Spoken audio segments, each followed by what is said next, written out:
Last part के and में हमने देखा था कि जिन और लिंजी सोल माउंटेन के बाकी स्टूडेंट के बारे में इन्वेस्टिगेशन कर रहे थे जो अब भी सोल माउंटेन से गायब थे। जहां जब वो दोनों मार्केट में थे तब एक बंदा लिंजी को घूर रहा था, जिसकी वजह से जिन को उस पर शक हो जाता है और वो लिंजी के रूम में छुप जाता है। और जब लिंजी के सोने के बाद वो बंदा गलत इरादे से लिंजी के कमरे में आता है तो जिन उसे मार देता है, लेकिन तभी लिंजी खड़ी हो जाती है क्योंकि वो सोई ही नहीं थी। अब आगे तो इस पार्ट की शुरुआत में जिन लिंजी से कहता है कि मतलब कि तुम सोने का नाटक कर रही थी। इस पे लिंजी बोलती है कि अगर मैं सोने का नाटक नहीं करती तो मुझे तुम्हारी असली स्किल्स देखने का मौका नहीं मिलता।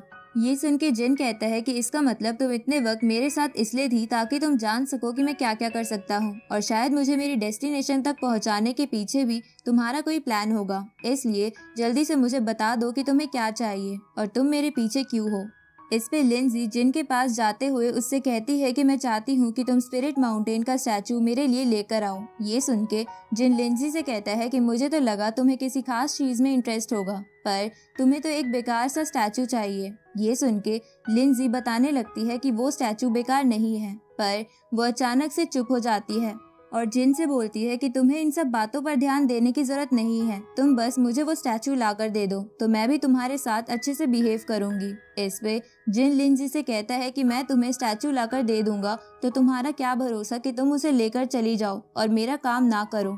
इसलिए सबसे पहले तुम कुछ ऐसा करो कि मुझे तुम पर भरोसा हो। अब ये बोलकर जिन वहाँ से चला जाता है, जहाँ अपने रूम में जाते हुए जिन सोचता है कि मैंने लिंजी जैसी ब्यूटीफुल लड़की नहीं देखी, पर मैं उसके जाल में नहीं फंसूंगा। तभी जिन अपने रूम में पहुंच जाता है, पर उसे रूम में आने के बाद पता चलता है कि उस रूम में एक ज्योग्राफिकल ट्रैप बना हुआ है। अब ये जानने के बाद भी जिन रूम में आ जाता है क्योंकि वो तो खुद ही ज्योग्राफिकल फॉर्मेशन का जीनियस है, इसलिए कोई चाहकर भी ज्योग्राफिकल फॉर्मेशन से उसका कुछ नहीं बिगाड़ सकता। उसी वक्त जिन के नीचे एक फॉर्मेशन बन जाती है और उसके सामने रूम में छुपे दो सैनिक आ जाते हैं जो जिन से कहते हैं कि ये फॉर्मेशन किसी सेंट वॉइड कल्टीवेटर को भी कैद कर सकती है, इसलिए कोई भी चाल चलने की कोशिश मत करना क्योंकि सिटी लॉर्ड ने तुम्हें बुलाया है, इसलिए चुपचाप मेरे साथ चलो। ये सुन के जिन उनसे कहता है कि मैं कुछ नहीं करने वाला क्योंकि मैं वैसे भी स्पिरिट माउंटेन का एक आम सा स्टूडेंट हूँ। अब जिन ये बोलकर खुद ही नीचे गिर जाता है ताकि उन सैनिकों को लगे कि जिन फॉर्मेशन की वजह से गिरा है। ये देखकर वो दोनों सैनिक आपस में बोलते हैं कि ये तो आम सा बच्चा था, तो सिटी लॉर्ड ने इतनी पावरफुल फॉर्मेशन का इस्तेमाल करने को क्यों बोला था। इधर जिन अपने मन में सोचता है कि ये बकवास बंद करो और मुझे जल्दी से सिटी लॉर्ड के पास लेकर चलो। थोड़ी देर बाद हम लिंजी को देखते हैं जिसे लग रहा था कि जिन के साथ एक नाइट बिताने से शायद जिन को उस पर भरोसा हो जाए, इसलिए वो जिन के रूम में आती है, पर वो भी उस फॉर्मेशन को महसूस कर लेती है। इस तरफ हम जिन और कुछ स्पिरिट माउंटेन के स्टूडेंट्स को एक बड़ी सी फॉर्मेशन के अंदर देखते हैं, जहां जब जिन उन स्टूडेंट को देखता है तो वो समझ जाता है कि स्पिरिट माउंटेन के बाकी स्टूडेंट को सिटी लॉर्ड ने पकड़ लिया था।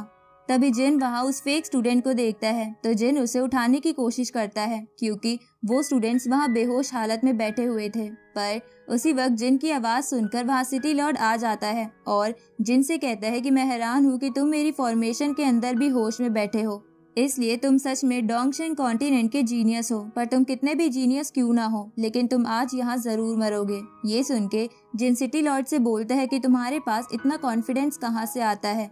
इस पे सिटी लॉर्ड कहता है कि तुम्हारे लेवल की वजह से जो इतना लो है। इसके बाद सिटी लॉर्ड जिन की पावर निकालने के लिए कई सारे एन्चेंटेड पेपर्स का इस्तेमाल करता है, लेकिन उनसे जिन को कुछ फर्क ही नहीं पड़ रहा था। ये देखकर सिटी लॉर्ड को कुछ समझ नहीं आता।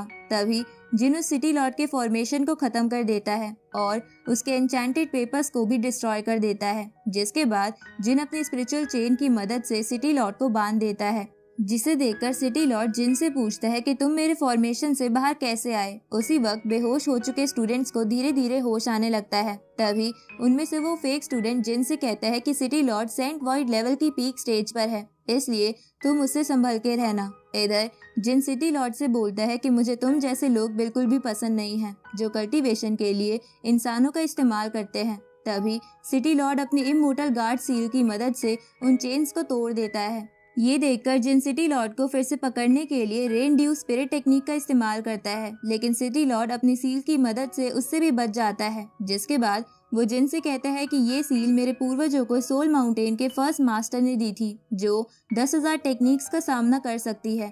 इसलिए तुम चाहकर भी मुझे अब नहीं हरा सकते। इसके बाद सिटी लॉर्ड अपनी सील से जिन पर अटैक करता है, लेकिन जिन उस एम्परर की खास स्वॉर्ड से सील को रोक लेता है। साथ ही सील और स्वॉर्ड के टकराने से एक इम्पैक्ट होता है, जिससे सिटी लॉर्ड भी पीछे हो जाता है।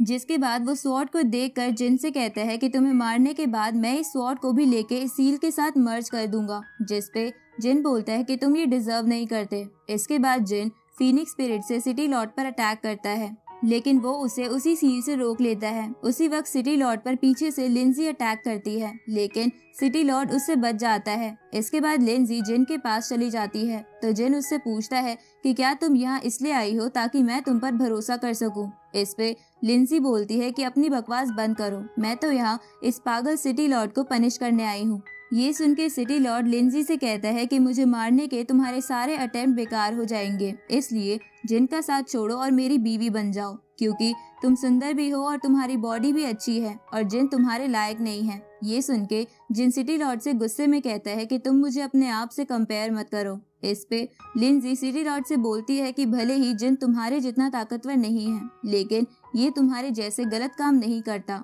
इसके बाद लिंजी अपनी घोस्ट बटरफ्लाई टेक्निक से सिटी लॉर्ड के पीछे जाकर अटैक कर देती है और जिन भी आगे से अपनी निर्वाणा फायर का इस्तेमाल करते हुए सिटी लॉर्ड पर अटैक करने लगता है। लेकिन सिटी लॉर्ड अपनी सील की मदद से एक शील्ड बना लेता है, जिससे उसे कुछ नहीं होता और जिन से कहता है कि जब तक ये सील मेरे हाथ में है तब तक तुम मेरा कुछ नहीं बिगाड़ सकते। उसी वक्त सिटी लॉर्ड जिन और लिंजी को पीछे कर देता है और लिंजी पर अपनी सील से अटैक कर देता है, लेकिन जिन लिंजी को बचाने के लिए बीच में आ जाता है और इसी के साथ ये पार्ट यहीं खत्म होता है।